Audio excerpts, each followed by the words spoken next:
Hola, un saludo especial a todos mis estudiantes de Derecho Comercial General.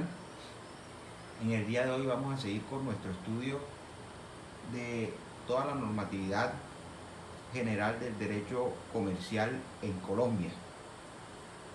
En esta clase abordaremos el estudio de el comerciante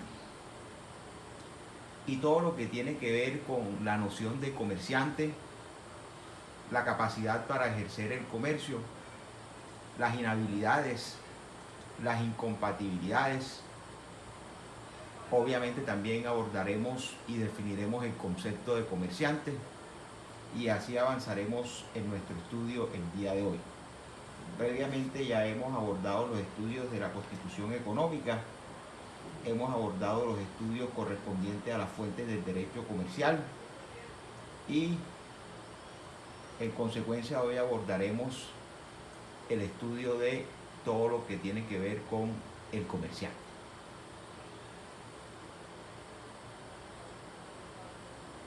Concretamente abordaremos el estudio de los artículos 10 al 18 del Código de Comercio colombiano.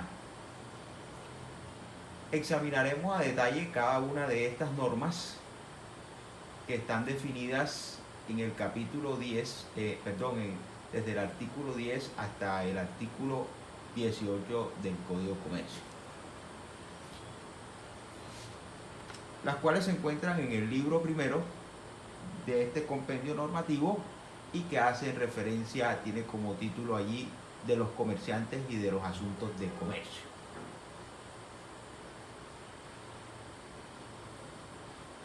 Con relación a estas normas, es decir, las contenidas en el artículo 10 al 18, debemos hacer dos precisiones.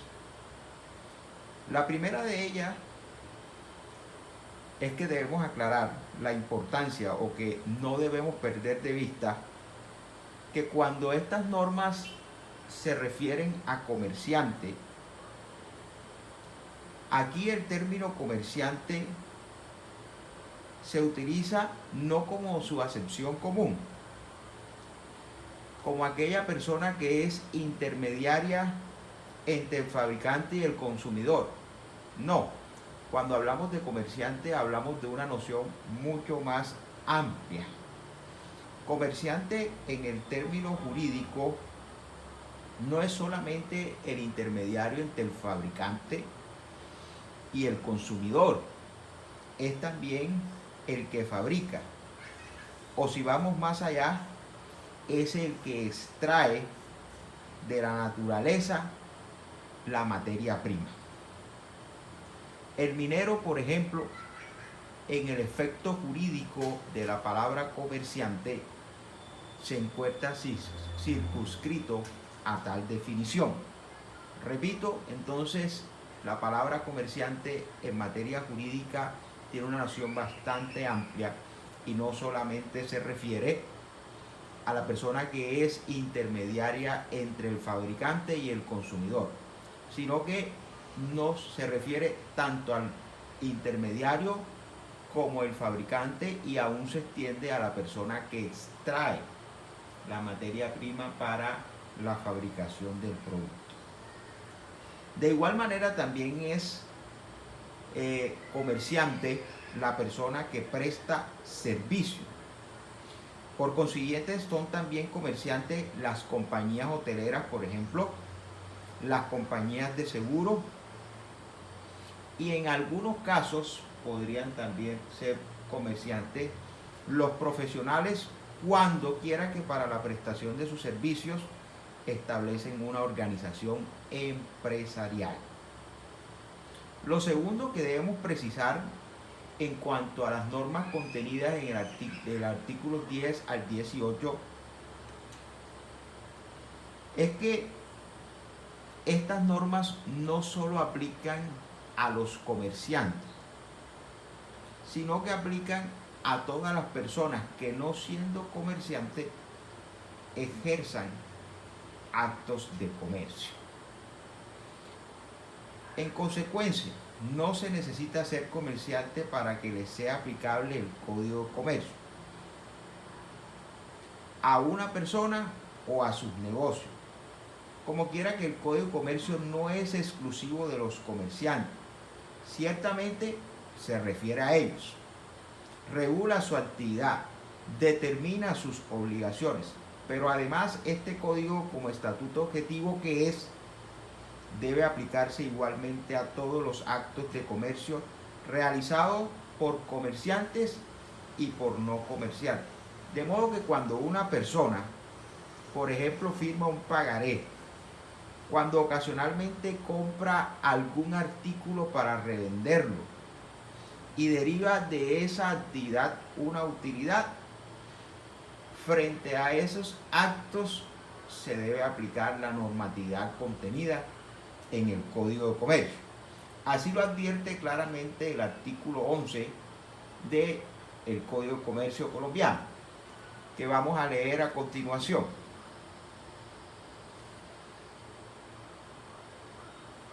Mire lo que dice el artículo 11 del Código de Comercio. Aplicación de las normas comerciales. Se lo voy a resaltar aquí para que lo pueda ubicar mejor. Dice el artículo 11, las personas que ejecuten ocasionalmente operaciones mercantiles no se considerarán comerciantes, pero estarán sujetas a las normas comerciales en cuanto a dichas operaciones. Entonces, fíjese que el Código de Comercio y las disposiciones contenidas en él no solamente se aplican a los comerciantes, sino que también se aplica a aquellas personas que ocasionalmente ejecuten operaciones o actos meramente mercantiles. Todas esas operaciones mercantiles están reguladas por la normatividad mercantil, por lo tanto, le son aplicables. Ahora bien, para nosotros poder definir quiénes son aquellas personas que la ley define como no comerciantes, tenemos que definir inicialmente también quiénes se entienden comerciantes según la normatividad vigente. Y para eso tenemos entonces que revisar el concepto de comerciante. Según el artículo 10 del Código de Comercio,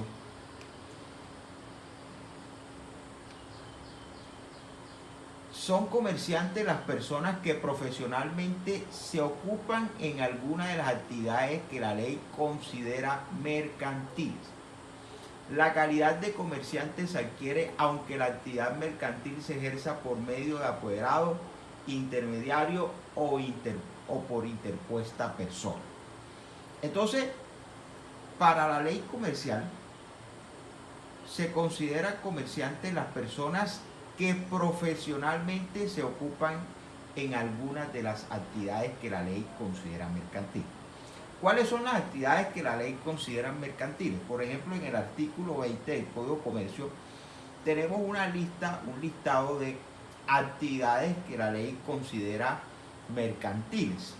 Entonces, dice el artículo 20 lo siguiente: son mercantiles para todos los efectos legales, y ahí usted encuentra un listado de por lo menos 19 actividades que para efectos de este código se consideran actividades mercantiles.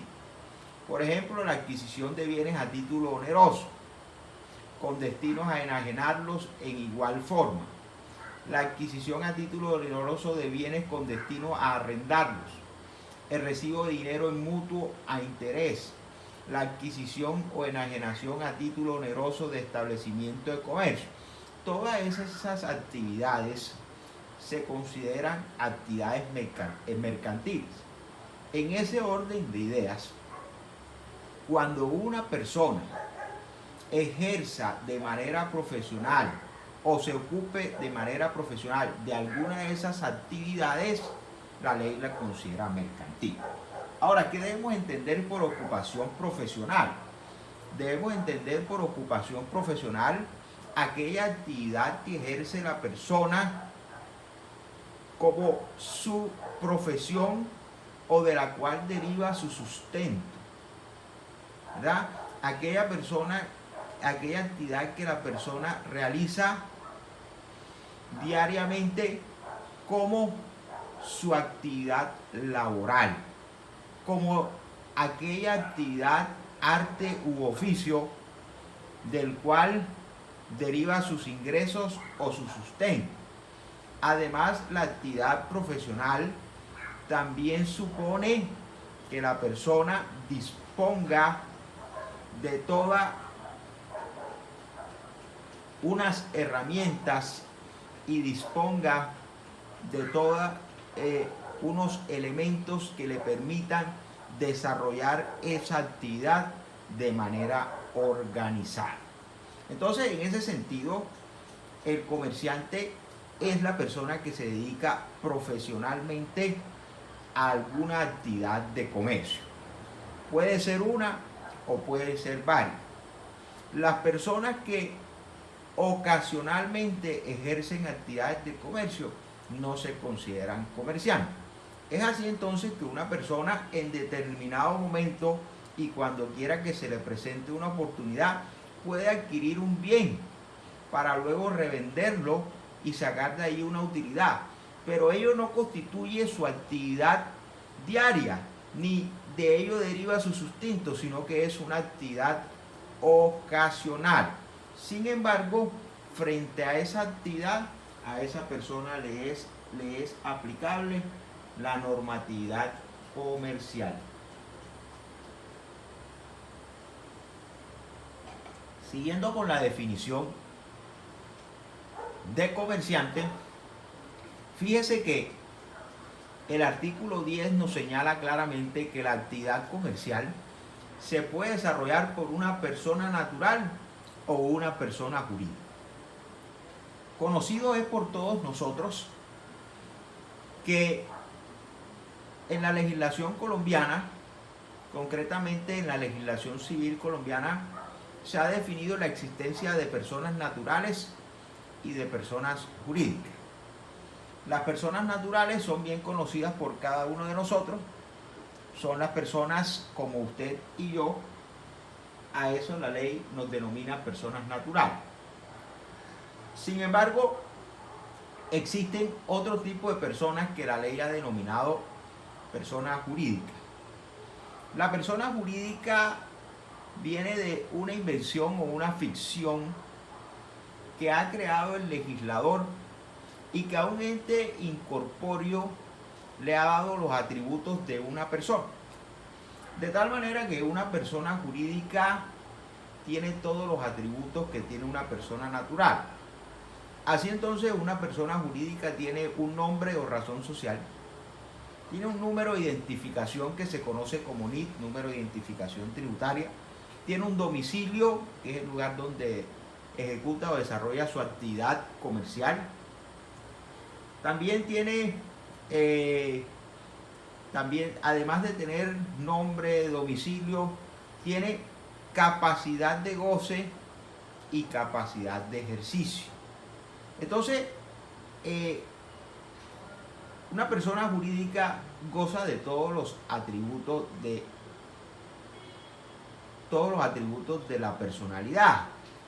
En ese sentido, la persona jurídica puede ser sujeto de obligaciones y de derechos. Esa actividad comercial, dice el artículo 10, que desarrolla esa persona natural o jurídica, la puede ejercer continuamente de manera directa o por conducto de otra persona. Fíjese esto.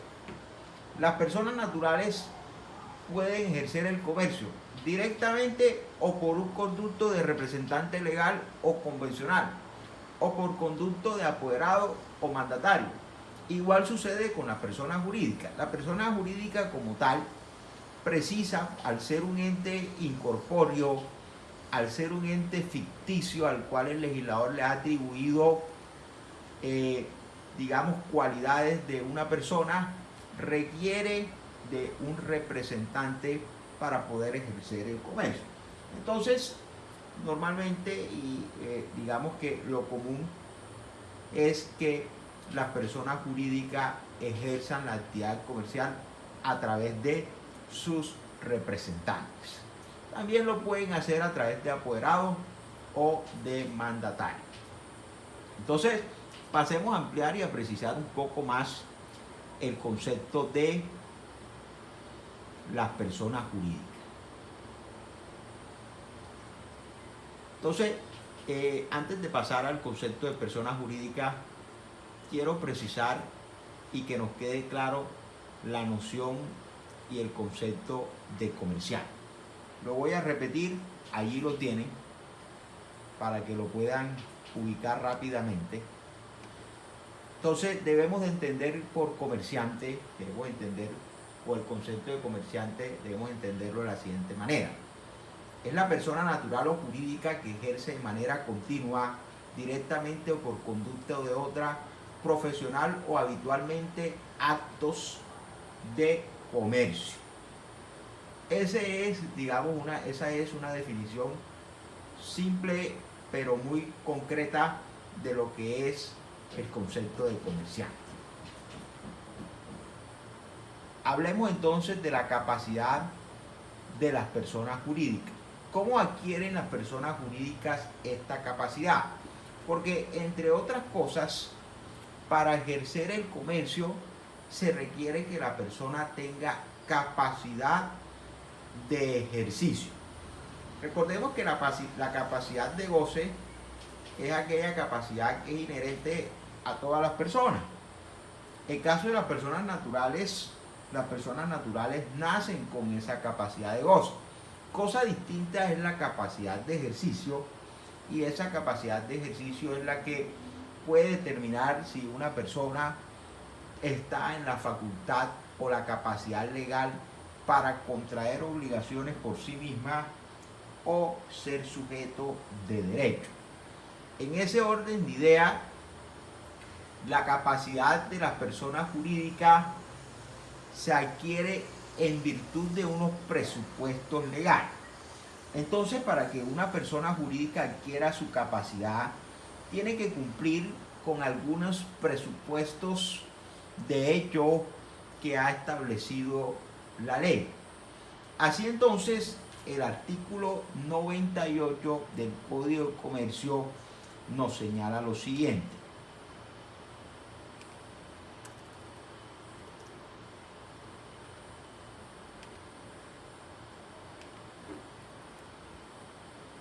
El artículo 98 del Código de Comercio, vamos a ubicarlo para que ustedes puedan irlo siguiendo allí, nos señala lo siguiente.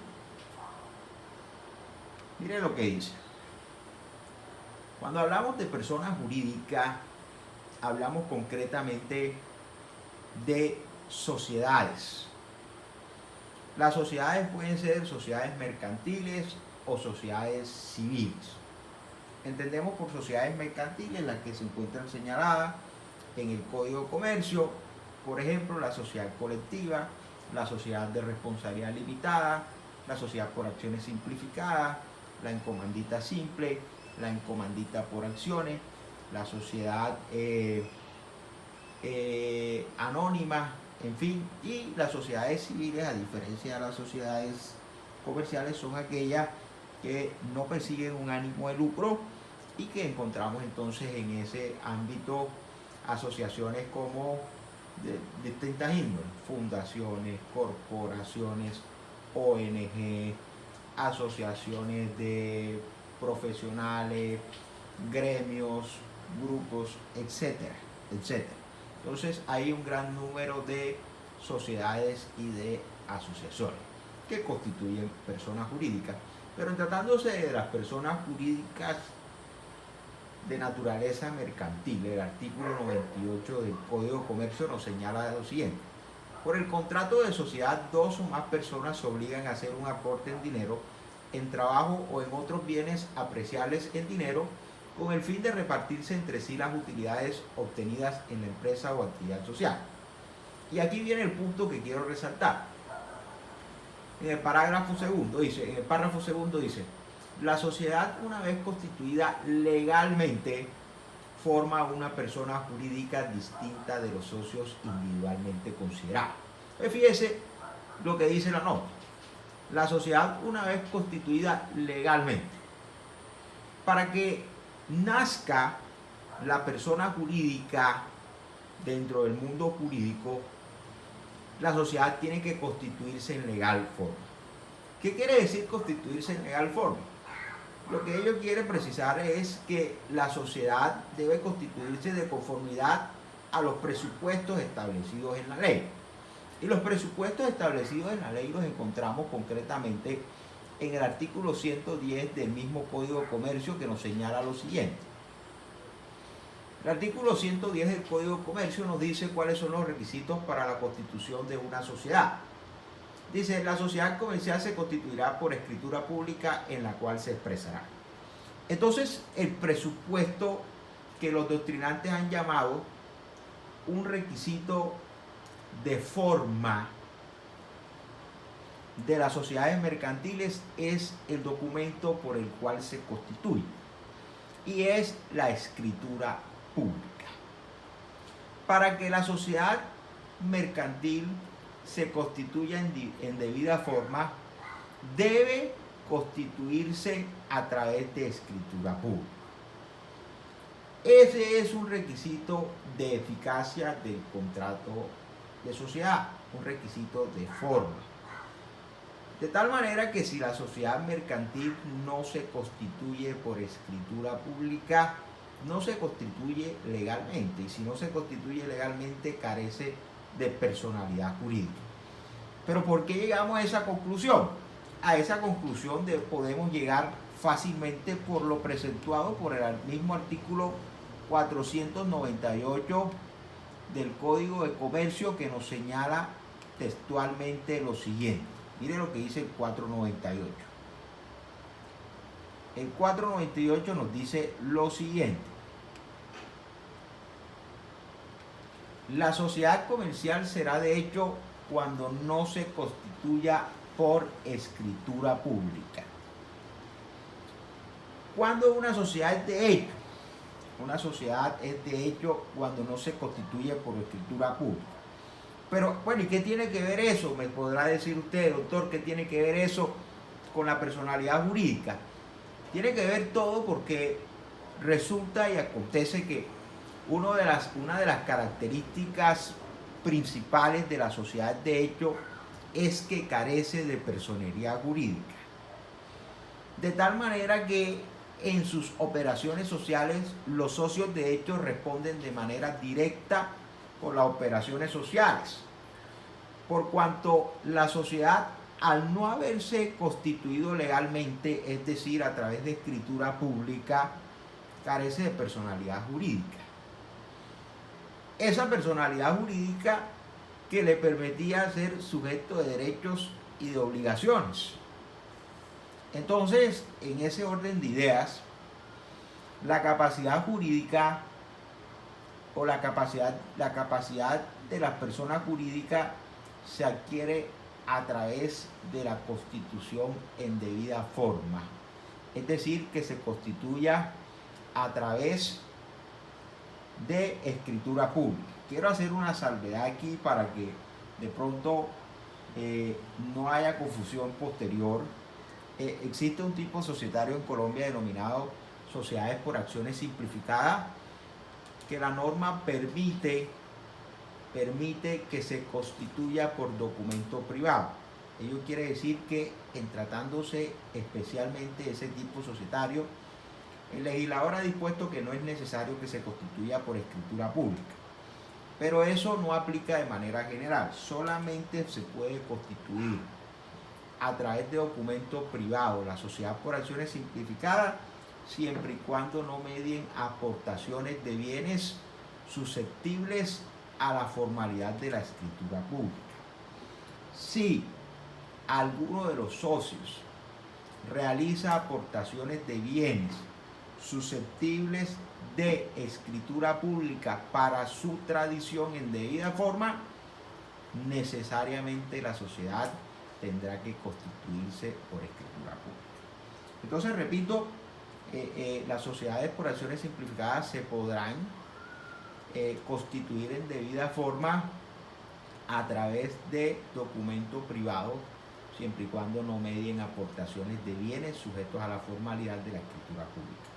En ese caso particular, la personería jurídica se adquiere cuando ese documento privado se registra, ese documento privado de constitución se registra en el registro mercantil de la respectiva Cámara de Comercio, ya sea en la Cámara de Comercio del domicilio principal y del domicilio de las sucursales, en caso tal que la sociedad vaya a tener sucursal. Entonces, de esa manera se adquiere la capacidad jurídica de las personas jurídicas. El artículo 12 del Código de Comercio nos señala lo siguiente.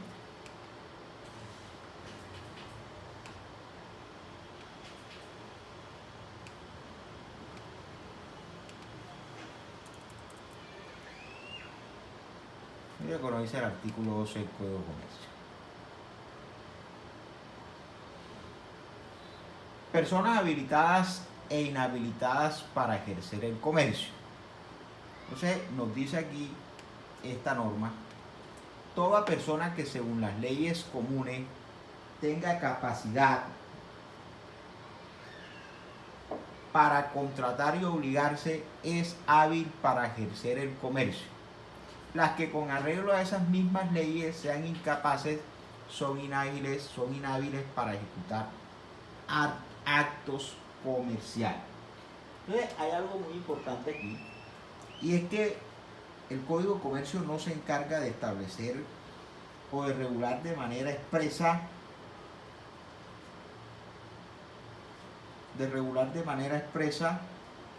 las inhabilidades, incompatibilidades o la incapacidad en materia de derecho comercial, sino que simplemente nos remite a las leyes comunes. Las leyes comunes, cuando la norma nos dice que será inhábil para ejercer el comercio todas las personas que según las leyes comunes tengan incapacidad para contratar, nos referimos a la ley civil. La ley civil es la que señala, es la ley común, y es la que señala el régimen de capacidad, la capacidad o el régimen de incompatibilidades o inhabilidades en materia de derechos, ejercicio de derechos y obligaciones. Mire entonces lo que nos señala el artículo. Esa capacidad la encontramos allí nosotros reglamentada desde el artículo 1502 y vamos a revisar hasta el artículo 1504. Vamos a mirar el artículo 1502, 1503 y 1504 del Código de Comercio. Tenemos que diferenciar, bueno, ya habíamos precisado esa diferencia entre capacidad de goce y capacidad de ejercicio. La capacidad de goce es una capacidad inherente a todas las personas, de la cual ella tiene el deber de gozar de algunos derechos propios. La capacidad de ejercicio supone la capacidad de autodeterminarse y de poder ejercer derechos, obligaciones sin depender de otras personas, ¿cierto? Sin depender de otras personas.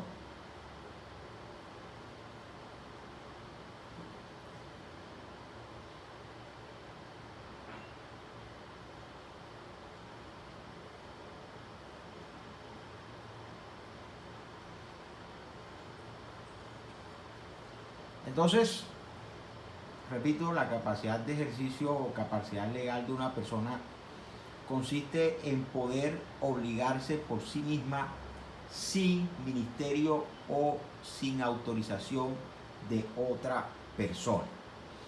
Mire lo que dice entonces el artículo 1502 del Código de Comercio. Requisitos para obligarse. Para que una persona se obligue, para que una persona se obligue para con otra por un acto o declaración de voluntad es necesario, primero, que sea legalmente capaz. Entonces el primer presupuesto es capacidad legal. Capacidad legal es el primer presupuesto que señala la ley común, que esa persona, para que pueda obligarse para con otra, debe tener capacidad legal. Número 2, que consienta en dicho acto o declaración y su consentimiento no adolezca de vicio. Número 3, que recaiga sobre un objeto lícito. Y número 4, que tenga una causa lícita. Entonces aquí tenemos lo que la ley civil señala, los presupuestos para obligarse una persona en debida forma. El primer presupuesto es que la persona, repito, tenga capacidad legal. El segundo es que el consentimiento, que la persona preste su consentimiento y que ese consentimiento esté exento de vicio. Y ya nosotros conocemos claramente cuáles son los vicios que afectan el consentimiento. Error, fuerza, dolo. Vicios estos que no vamos a pasar a estudiar porque ya han sido ya objeto de estudio en otras clases y han sido objeto de estudio en otras asignaturas y que ya están bastante claros. Número 3, que recaiga sobre un objeto lícito. Y número 4, que tenga una causa lícita.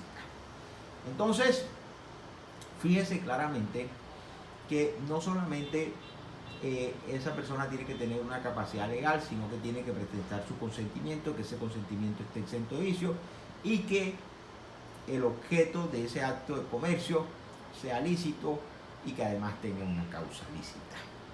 Cuando hablamos de objeto lícito, hablamos de las prestaciones a las que se obligan las partes en virtud del contrato o del negocio jurídico.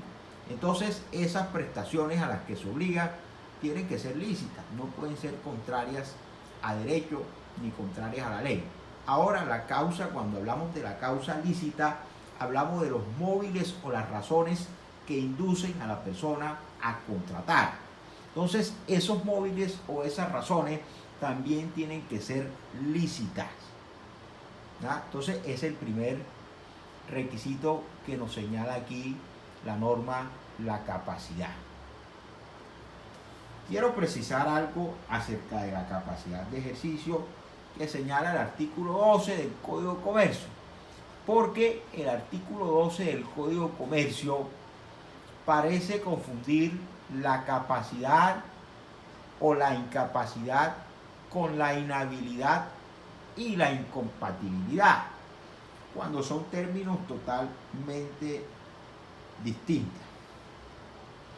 El artículo 12 en su definición es vago y es una definición impropia, repito, porque confunde los conceptos de inhabilidad e incapacidad, conceptos que son claramente diferentes, porque la incapacidad es una medida legal de protección del incapaz, por cuanto la ley ha considerado que por su edad no tiene la madurez mental para desarrollar actividades de comercio, y por no tener la madurez psicológica o mental puede ver afectado su patrimonio. En tanto que la inhabilidad, por el contrario, es una sanción.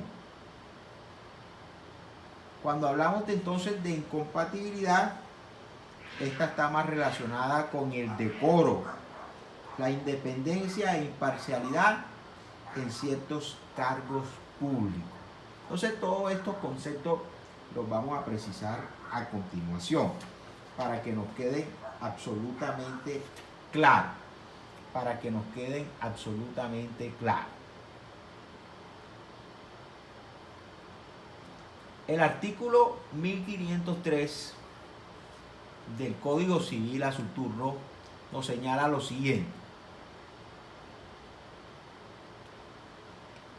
Presunción de capacidad. Toda persona es legalmente capaz, excepto aquellas que la ley declara incapaz.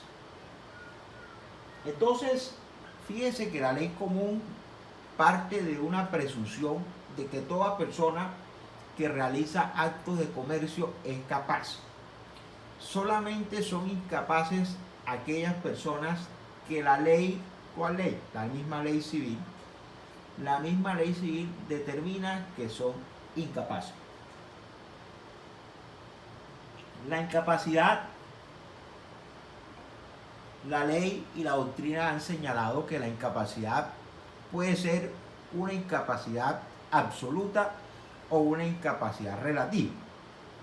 Entendiéndose por incapacidad absoluta aquella incapacidad que no se puede sanear, que no se puede corregir. Y debemos entender por nulidad relativa aquella nulidad que se puede sanear o se puede corregir. Entonces, cuando hablamos de incapacidad, tenemos que entender que todos los actos que sean ejecutados, actos mercantiles que sean ejecutados por una persona incapaz, son nulos. Esa es la consecuencia jurídica que ha establecido la ley. Los actos desarrollados por personas incapaces son nulos. Esa nulidad puede ser absoluta o relativa según la persona que la despliegue o desarrolle. Mire lo que dice el artículo 1504 del Código Civil. Incapacidad absoluta y relativa. Son absolutamente incapaces los impúberes. Son absolutamente incapaces los impúberes. Es decir, aquellos menores de 14 años son absolutamente incapaces. Sus actos no producen ninguna ni aún obligaciones naturales y no admiten caución. Son también incapaces los menores púberes, pero la capacidad de estas personas no es absoluta y sus actos pueden tener valor en ciertas circunstancias y bajo ciertos respectos determinados por las leyes. Además de estas incapacidades, hay otras particulares que consisten en la prohibición que la ley ha impuesto a ciertas personas para ejercitar ciertos actos. Entonces, fíjese aquí que la ley señala algunos incapaces absolutos y algunos incapaces relativos. Dice claramente que los actos que desarrollen los menores impúberes son nulos, generan nulidad absoluta, ¿verdad? En tanto, los actos comerciales o mercantiles que desarrollen los menores púberes, es decir, aquellos menores pero que son mayores de 14 años, de más de 14 años, generan nulidad relativa. Ello quiere decir que esa nulidad puede ser objeto de saneamiento. Eso lo vamos a ver más adelante. Eso lo vamos a precisar más adelante.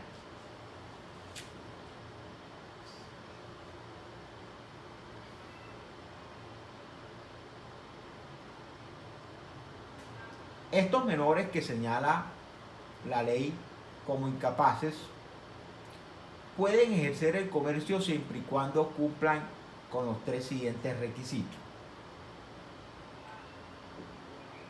Cuando estén autorizados por sus representantes.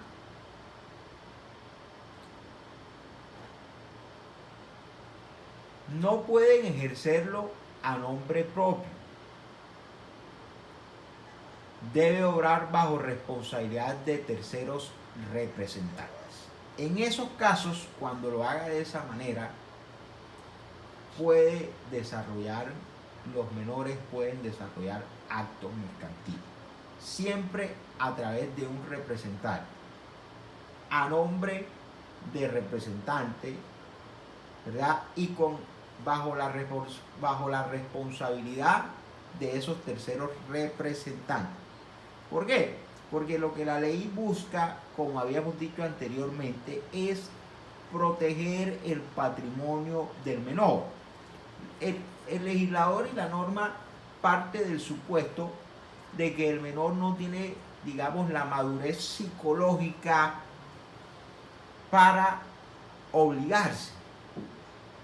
Entonces, en ese sentido, al carecer de esa madurez psicológica, el menor podría ser sujeto de aprovechamiento por parte de terceros y ver un desmedro en su patrimonio. Es importante resaltar que este artículo 1504 recibió una modificación el año pasado por el artículo 57 de la ley 1996, donde se limitó la incapacidad a los menores. Anteriormente y antes de esta modificación, también eran incapaces los sordomudos que no podían darse a entender por ningún medio, también eran incapaces, digamos, aquellas personas enajenadas mentalmente, los disipadores, etc. Pero ahora no. El legislador dijo, los únicos que son incapaces en Colombia son los menores de edad.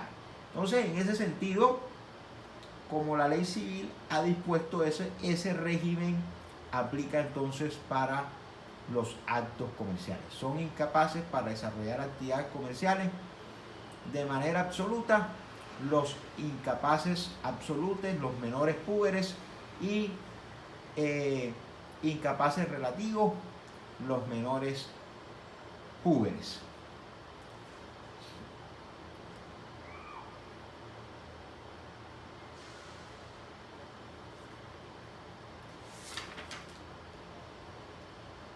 ¿Cuáles son las consecuencias jurídicas de la incapacidad? Habíamos dicho que entonces hay una consecuencia jurídica que es la nulidad absoluta, y la nulidad absoluta se presenta en relación con aquellos actos realizados por personas absolutamente incapaces. De conformidad con lo señalado por el artículo 1741 del Código Civil, esta nulidad puede ser alegada por cualquier persona, puede ser decretada incluso de oficio. Y cuando hablamos de nulidad relativa, la nulidad relativa se presenta cuando el acto es celebrado por una persona relativamente incapaz. Entonces recordemos, nulidad absoluta genera nulidad absoluta los actos desarrollados por menores impúberes, y nulidad relativa genera nulidad relativa a los actos ejecutados por menores púberes. En materia de derecho comercial hay una nulidad que los doctrinantes han denominado nulidad individual, y esa nulidad individual aplica concretamente para las personas jurídicas. Las personas jurídicas tienen un régimen de nulidad que es diferente al de las personas naturales. Concretamente, cuando hablamos de aquellos negocios plurilaterales, donde las personas persiguen un fin u objetivo común, o aquellos negocios de colaboración. En esos contratos plurilaterales, donde las personas no tienen prestaciones recíprocas o encontradas, sino que los contratantes lo que persiguen un fin u objetivo común, como es el caso del contrato social, donde todos los socios hacen unas aportaciones en dinero, en bienes o en especie, con el único fin de desarrollar una actividad mercantil que les permita generar una utilidad.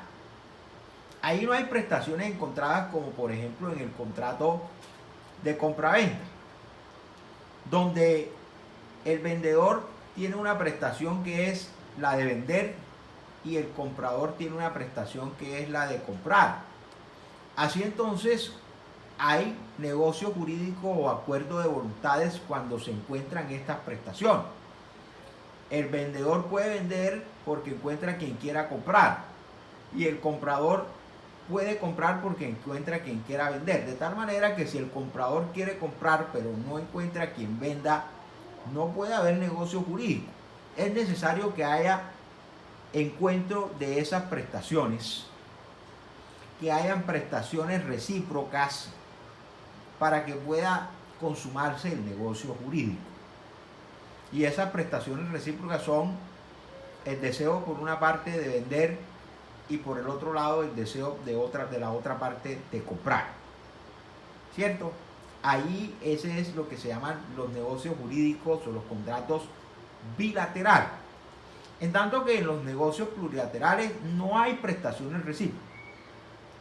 Todos tenemos un fin u objetivo común.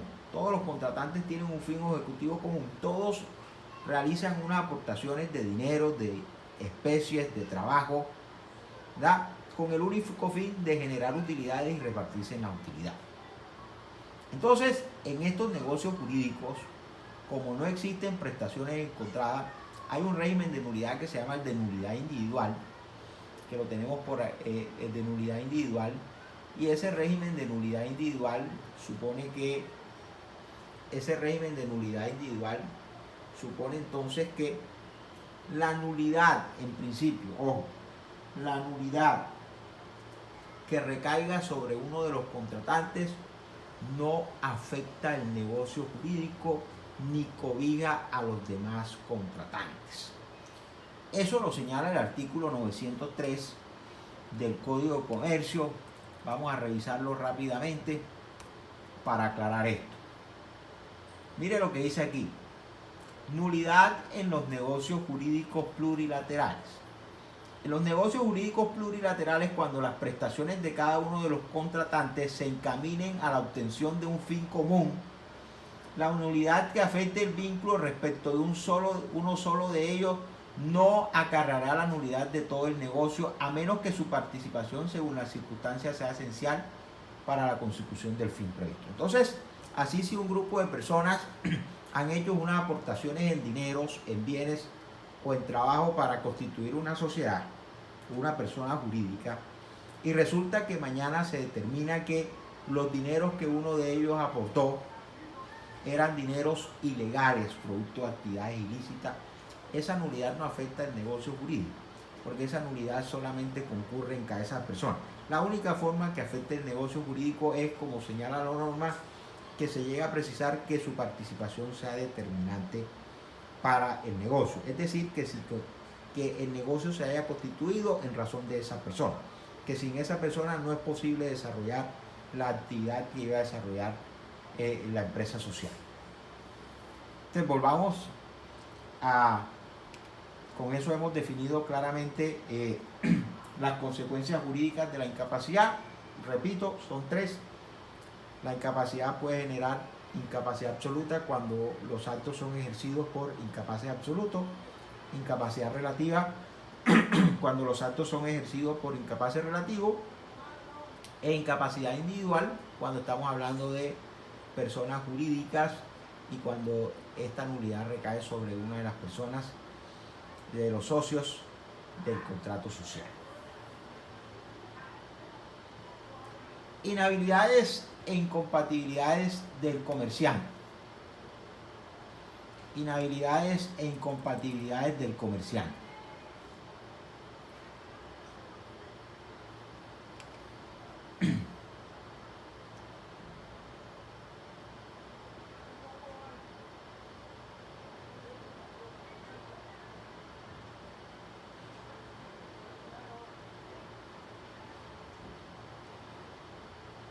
Ahora, el artículo 13, mire lo que lo señala. Para todos los efectos legales se presume que una persona ejerce el comercio en los siguientes casos. La ley señala unas presunciones de ley para aquellas personas que ejercen actividades comerciales, y si usted quiere determinar si son comerciantes o no, la ley los presume comerciantes en los siguientes casos. Al ser esto una presunción legal, eso quiere decir que admite prueba en contrario. La primera hipótesis o supuesto fáctico donde la ley presume una persona comerciante es cuando se haya inscrita en el registro mercantil. Es decir, una persona Digamos que eso es lógico porque si una persona se ha inscrita en el registro mercantil, se presume comerciante porque en el registro mercantil lo que se registran son los comerciantes y aquellas personas que realizan actividades mercantiles.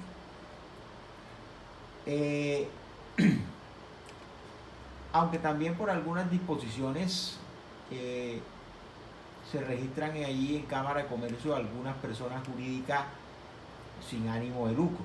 Así que corrijo lo dicho anteriormente y podemos señalar que esta presunción puede admitir prueba en contrario porque no todos los que están inscritos en el registro mercantil tienen la calidad de comercial. Número 2, cuando tenga establecimiento de comercio abierto, ¿verdad? Entendemos por establecimiento de comercio, ya vamos a estudiarlo en clase futura, lo que es el establecimiento de comercio, pero el establecimiento de comercio no es otra cosa que unos bienes organizados para la prestación de un servicio. Eso entendemos por establecimientos de comercio. Número 3, cuando se anuncia al público como comerciante por cualquier medio. Entre esos 3 eventos, la ley presume que la persona que realiza esas acciones tiene la actividad de comerciante. El artículo número 14 nos señala quiénes son las personas inhábiles para ejercer el comercio. Fíjese que el número 12 habla de personas habilitadas, ¿verdad? E inhabilitadas para ejercer el comercio. Pero cuando leemos su contenido nos habla de capacidad. Por eso decía que ese artículo parece confundir el término inhabilidad con incapacidad. Luego el artículo 14 nos habla de cuáles son las personas o quiénes son las personas inhabilitadas para ejercer el comercio. Y nos dice, son inhábiles para ejercer el comercio directamente por interpuesta persona. Número 1, los comerciantes declarados en quiebra mientras no tengan su rehabilitación. Ese artículo, debo quitarlo de ahí. Ese artículo fue derogado por la ley 222 de 1995, ese numeral. Entonces, no debe ir allí. Solamente quedaron el numeral 2 y el tercero. Los funcionarios de entidades oficiales y semioficiales respecto a actividades mercantiles que tengan relación con su función. Las demás personas quienes por ley o sentencia judicial sea prohibida el ejercicio de actividad mercantil. Fíjese, aquí también la norma parece confundir el concepto o mezclar el concepto de incompatibilidad con inhabilidad. Si nosotros leemos el numeral segundo, cuando nos habla de los funcionarios de entidades oficiales o semioficiales respecto a actividades mercantiles que tengan relación con sus funciones, estamos hablando de personas que son totalmente capaces, pero que con ocasión a las funciones o el cargo que ostentan no deberían ejercer determinada actividad, porque deben mantener un decoro, porque deben mantener, una pulcritud, porque deben mantenerse alejados por razón de mantener un buen nombre. Eso va más relacionado con una incompatibilidad. En tanto que cuando hablamos de, por ejemplo, el número 3, dice las personas a quienes por ley o sentencia judicial se prohíba el ejercicio de actividades mercantiles. Esto habla más que una incompatibilidad, habla de una sanción, es una inhabilidad. Tampoco podemos hablar de incapacidad porque estas personas pueden ser totalmente capaces por ser mayores de edad, ¿verdad? Pueden ser totalmente capaces por ser mayores de edad, pero que en virtud de una ley o una sentencia judicial se les prohíba el ejercicio de actividades mercantiles. Y ejemplos hay muchos. Por ejemplo, el artículo 296 en su numeral tercero, en tratándose de los socios colectivos, prohíbe a los socios de una sociedad colectiva desarrollar actividades mercantiles o ser administrador de negocios o personas jurídicas que desarrollen la misma actividad comercial a que se dedica la sociedad de la cual es socio. Entonces ahí hay una prohibición legal para ejercer una actividad de comercio. Hay una prohibición legal para ejercer una actividad de comercio, y esa prohibición legal viene señalada en la ley. Esa prohibición viene señalada en la ley. Perdonen la redundancia, había dicho prohibición legal. Se entiende que es entonces señalada en la ley. Entonces la prohibición viene señalada en la ley y esa prohibición claramente le prohíbe a una persona ejercer una actividad comercial, pero no tiene nada que ver con incapacidad, porque la persona es totalmente capaz. Es simplemente una restricción legal o una sanción establecida en la ley. Ahora, hay personas que por sentencia judicial se le impide ejercer el comercio. La ley también señala que aquellas personas que han sido condenadas por algunos delitos quedan inhabilitadas para ejercer el comercio. Pero fíjese que la inhabilidad no se deriva de incapacidad, no se deriva de que es menor de edad, se deriva de la ley o de una sentencia. Entonces, por eso es que yo digo que el Código de Comercio no precisa con claridad los términos de incapacidad, los términos de inhabilidad y los términos de incompatibilidad, porque la incapacidad tiene que ver con la ausencia de capacidad de ejercicio. Esa capacidad de ejercicio que adquiere una persona con la mayoría legal cuando ya la ley presupone que tiene la madurez psicológica para contraer obligaciones y ser sujeto de derechos, ¿verdad? En tanto que cuando hablamos de inhabilidad, estamos hablando más de una sanción que impone una ley o que impone una sentencia y que impide a una persona desarrollar actividades mercantiles. Cuando hablamos de incompatibilidad, hacemos referencia entonces a algunas prohibiciones que la ley realiza sobre algunos funcionarios para ejercer actividades mercantiles en razón de el cargo que ostentan. Así, por ejemplo, los jueces, los magistrados no pueden ejercer actividades mercantiles por la calidad de funcionario que ostentan, por el cargo que ostentan. Eso genera una incompatibilidad. Existe incompatibilidad entonces en cuanto al cargo de ser juez y magistrado y realizar actividades mercantiles. Eso tiene que ver con que los funcionarios deben guardar un decoro en el ejercicio del cargo. Entonces, fíjense que son elementos distintos y sobre ellos quería traer algunas precisiones.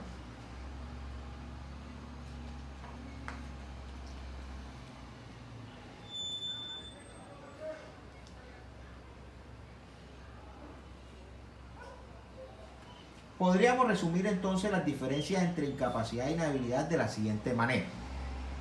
La incapacidad impide al incapaz no solamente el ejercicio del comercio, sino además la realización aislada u ocasional de cualquier acto o contrato mercantil. Un menor de edad no solo no puede ejercer comercio, sino que además ni siquiera puede realizar por sí mismo ningún contrato mercantil. La persona incapaz puede ejercer el comercio a través de su representante legal, posibilidad que no existe para los inhábiles. Entonces, fíjese una diferencia allí. El incapaz puede desarrollar una actividad comercial o un acto de comercio, una actividad comercial, puede desarrollar o puede ejercer el comercio, a través de su representante. Pero el inhábil no. Imagínense una persona que en virtud de una sentencia judicial se le haya prohibido ejercer el comercio. Entonces diga, yo lo puedo ejercer a través de un representante. Vaya forma de burlar la ley y vaya forma de burlar el ordenamiento jurídico. No es posible. El inhábil no puede ejercer ningún acto de comercio ni en nombre propio ni por interpuesta persona. Entonces fíjense que sí hay diferencia entre la incapacidad y sí hay diferencia entre la inhabilidad. Pero el artículo 12 y el artículo 14 parece confundir y parece meter todos en una misma en una misma bolsa el concepto de incapacidad, el concepto de inhabilidad y el concepto de incompatibilidad.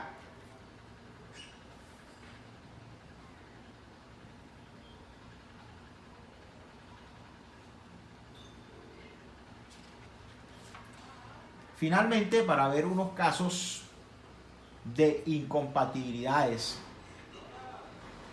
señaladas en el Código de Comercio,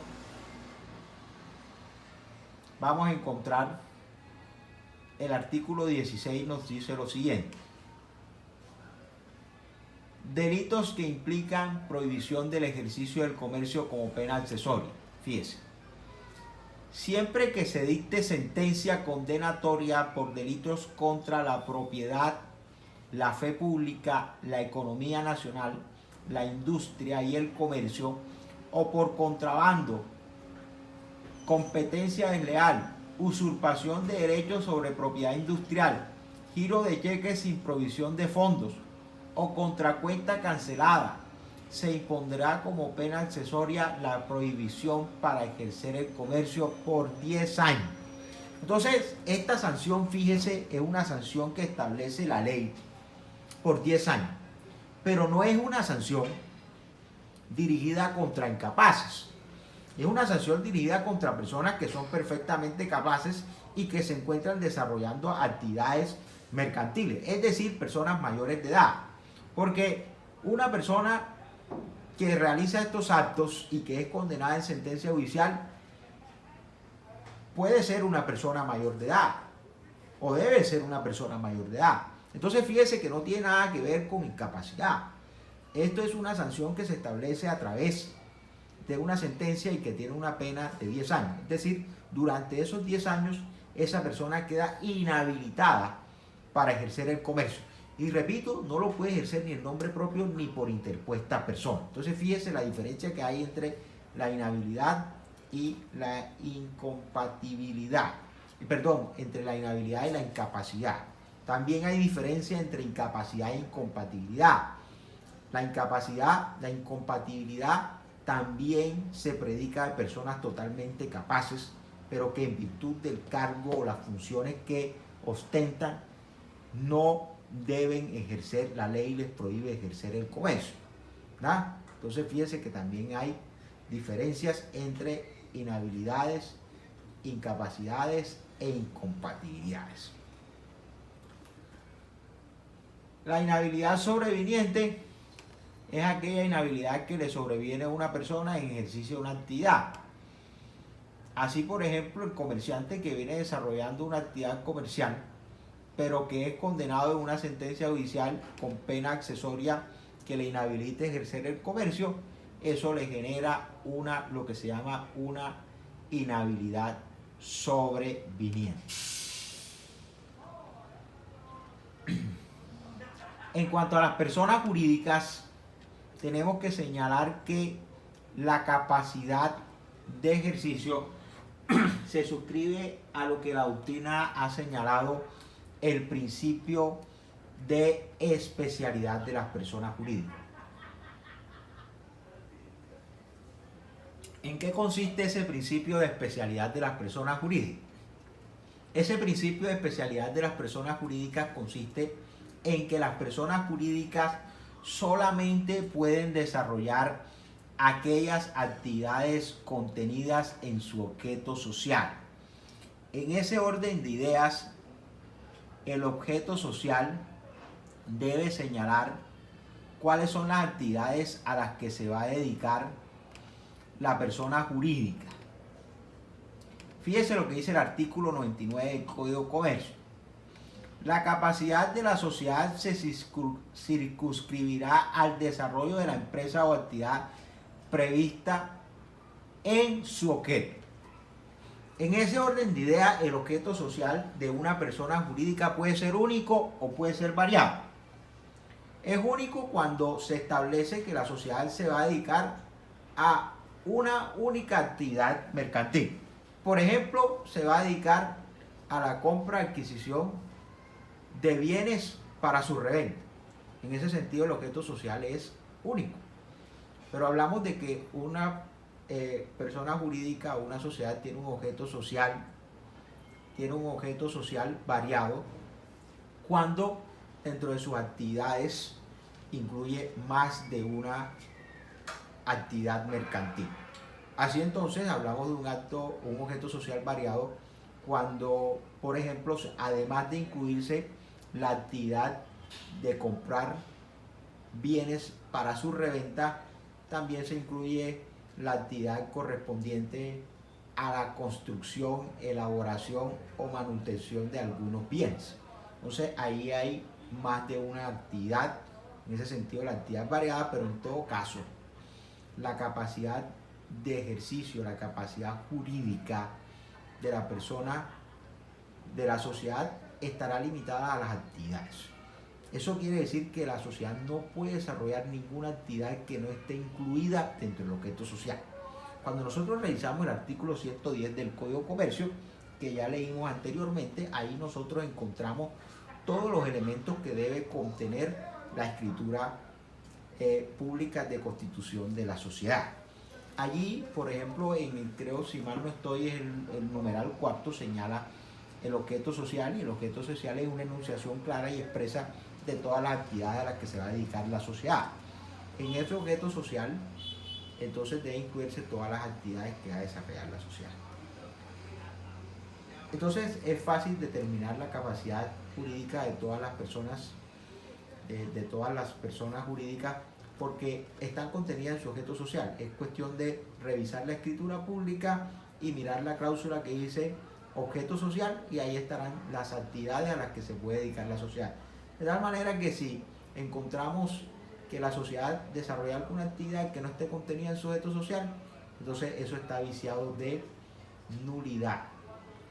Ahora bien, tenemos que también diferenciar nulidad de indebida representación, y las consecuencias son distintas. Una cosa es la nulidad y otra cosa es la indebida representación. Los efectos jurídicos de la nulidad, los efectos jurídicos de la incapacidad, como ya hemos dicho, generan nulidad. Pero cuando existe una indebida representación, lo que eso genera es una inoponibilidad en cabeza de los representados. Me explico mejor. Ya hemos explicado la incapacidad y las consecuencias jurídicas de la incapacidad: nulidad absoluta, nulidad relativa y nulidad individual. Entonces eso no lo vamos a volver a explicar. Pero hay indebida representación, como lo había dicho anteriormente. La persona jurídica es un ente ficticio que está representada por una persona natural. Esa persona natural que ejerce la representación, la ejerce en virtud de unas atribuciones que le han sido conferidas a través de el máximo órgano de la sociedad, que se llama la asamblea o junta de socios. Esa asamblea le confiere algunas atribuciones al representante legal para que en virtud de esas atribuciones ésta puede desarrollar algunas actividades en nombre y representación de la sociedad.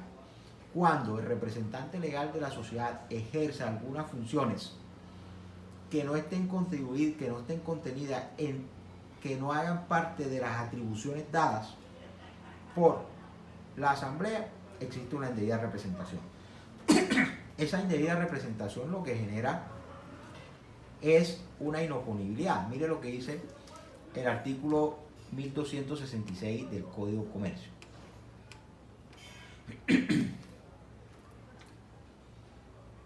Límites del mandato. Mire lo que dice concretamente.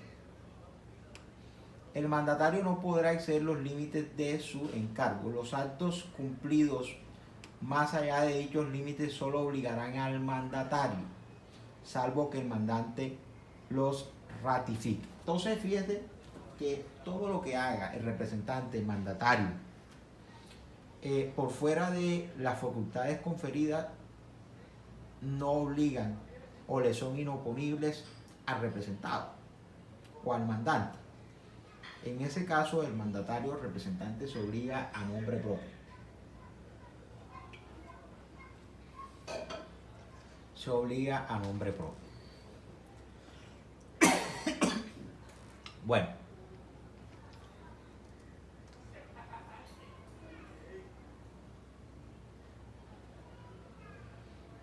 bueno, creo que de esta manera hemos abarcado el estudio de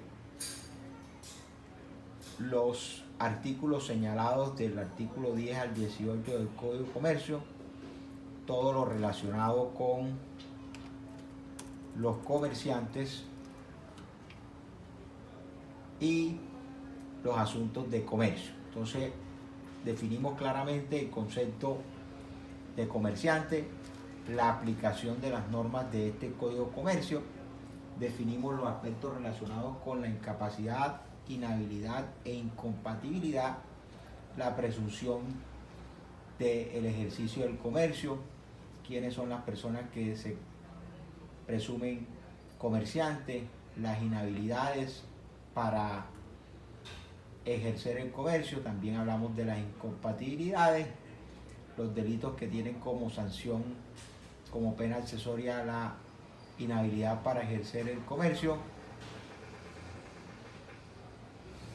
Sabemos, ya hablamos de la incapacidad para ejercer o la pérdida de la inhabilidad o incapacidad para ejercer el comercio por inhabilidad o inhabilidad sobreviniente, y cómo subsanar las inhabilidades por incapacidad para ejercer el comercio. Entonces, creo que hemos hablado de manera general de todos estos temas. Hemos concluido así entonces con nuestro estudio en el día de hoy. En clases posteriores, entonces revisaremos todo lo concerniente a los deberes de los comerciantes. También hablaremos de los actos, operaciones y empresas mercantiles. Un saludo para todos. Si tienen alguna pregunta o duda, por favor déjela debajo en el link de esta videoclase, y en posteriores encuentros estaremos resolviendo todas sus inquietudes.